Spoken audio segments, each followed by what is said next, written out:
En la quinta temporada de Veredictos Discutidos, el caso de Dick Thompson. Pocos desconocen el plan general de la tragedia que llevó a desempeñar a una tenedora de libros de la City, llama de casa de Ilford, un papel propio de Sarah Bernhardt o de la Rellan.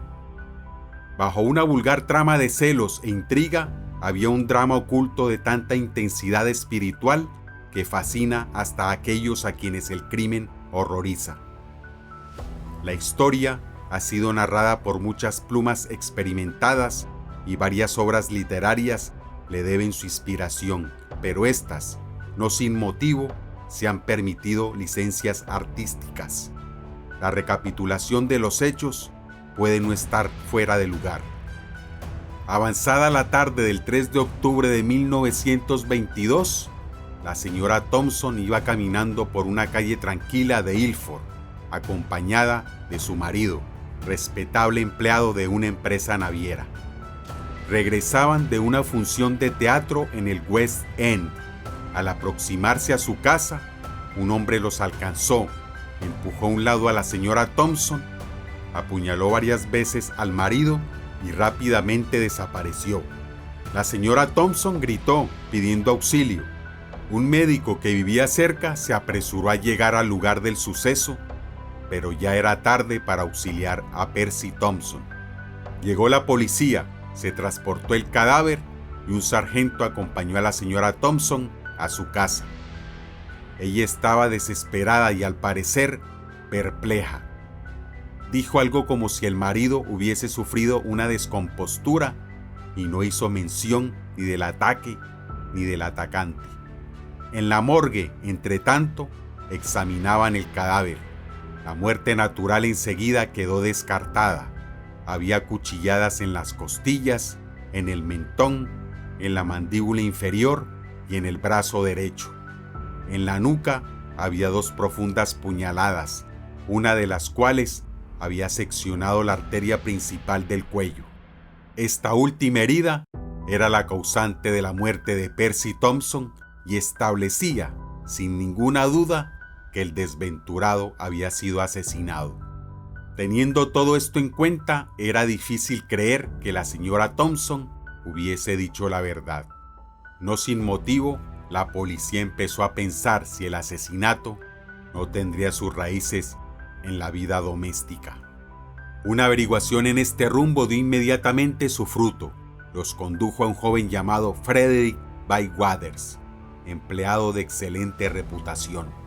Descubrieron con loable energía y rapidez que este muchacho, tenía unos 20 años, había estado ligado a la señora Thompson en una u otra forma durante mucho tiempo. Había conocido a la familia de ella desde que iba al colegio. En 1921 había pasado las vacaciones con los Thompson y después se había quedado con ellos durante varias semanas en Ilford. Había partido a consecuencia de un altercado con Percy Thompson sobre el comportamiento de este con su mujer. Desde entonces había mantenido correspondencia con la señora Thompson cuando él estaba embarcado y se había visto subrepticiamente con ella cuando estaba en tierra. En realidad se habían encontrado en una confitería en Aldersgate Street, menos de 7 horas antes de que se cometiera el asesinato. La policía decidió, y su decisión estuvo bien fundada, que Frederick Bywaters era el amante de Dee Thompson.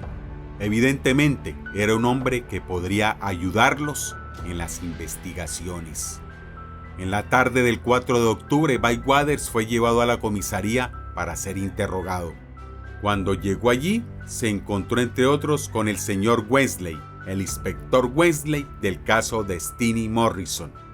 Ahora mucho más viejo y elevado en su jerarquía, pero tan astuto y de ojo avisor como siempre. Mientras que Bywaters negaba toda vinculación con el crimen y adoptaba un aire agresivo e irritable, Wesley lo examinaba minuciosamente. «Hay manchas en la manga de su abrigo», observó de repente. «A mí me parece que son de sangre». La policía se quedó con el abrigo para someterlo a un examen químico que finalmente confirmó la sospecha del detective, y Bywaters, siempre protestando, quedó detenido. Ese mismo día, un poco más tarde, la policía citó a la señora Thompson a la comisaría. Oficialmente no se le privó de libertad, pero, según la frase feliz del inspector Wesley, es conveniente tener la mano mientras buscamos algo que nos indique un rumbo. En consecuencia, sin que lo supiesen, ambos amantes durmieron bajo el mismo techo. La señora Thompson no había complicado de ningún modo a Bywaters. Al día siguiente, cuando se le invitó a dar mayores informes, insistió en que no había visto acercarse a nadie. Bywaters, por su parte, no modificó su actitud. La investigación, que se había iniciado con tanto impulso y esperanza, ahora se dilataba y ya mostraba señales de estar paralizada. Avanzado aquel día, sin embargo, ocurrió un episodio que puso otra vez los engranajes en marcha. Fue descrito por Wesley como un interludio dramático y por un famoso abogado como una pequeña trampa. Sea por casualidad o a propósito, la señora Thompson fue conducida por un pasillo desde donde alcanzó a ver a Bywaters. La impresión hizo estallar sus nervios. Se echó a llorar, exclamando: oh Dios, ¿qué puedo hacer? ¿Por qué lo hizo? Yo no quería que lo hiciese. La señora Thompson estaba reconocidamente histérica en ese momento y no deja de tener interés, detenerse en las palabras: ¿por qué lo hizo? Yo no quería que lo hiciese. Esto no podía ser una estratagema calculada. Fue pronunciado en la angustia del impulso. Fue un llanto que brotó del corazón de una mujer contra su voluntad. Empero, sería difícil encontrar otra frase que expresara con tanta precisión el quid de su propia defensa. Pero, comprensiblemente, a la policía no le incumbía su defensa. Solo le interesaba el efecto sobre Bywaters. ¿Por qué lo hizo? Era toda la indicación que se necesitaba. Se sacaron con prontitud las libretas de anotaciones, se hicieron las advertencias de forma y, a los pocos minutos, la señora Thompson firmó una declaración en la que afirmaba que Bywaters era el hombre que había forcejeado con su marido. Desde ese momento, Bywaters estaba en camino a la horca. Frente a este completo cambio de la situación, hizo una nueva declaración que complicó más aún su situación. Esperé, dijo, a la señora Thompson y a su marido. La hice a ella a un lado y le di a él un empujón. Le dije: usted tiene que separarse de su mujer. Él dijo: no. Yo le dije: tiene que hacerlo. Forcejeamos, saqué el cuchillo de mi bolsillo y peleamos, y él recibió la peor parte. La señora Thompson debe de haberse quedado petrificada porque no la vi para nada durante la lucha. Yo huí. Me peleé con Thompson porque nunca procedió como hombre con su mujer. Siempre lo consideré más despreciable que una serpiente.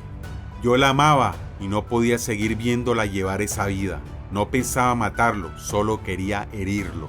Bywaters empezó esta declaración con una importante afirmación. La señora Edith Thompson no estaba al corriente de mis movimientos en la tarde del martes 3 de octubre. Puede haber sido verdad, pero hay algo que habla en favor de Bywaters. Trató por todos los medios de escudar a la señora Thompson y siguió haciéndolo firmemente, aunque sin habilidad, hasta el fin. Sus esfuerzos, sin embargo, no tuvieron éxito. La policía había resuelto enjuiciarlos y ambos fueron acusados del asesinato de Percy Thompson.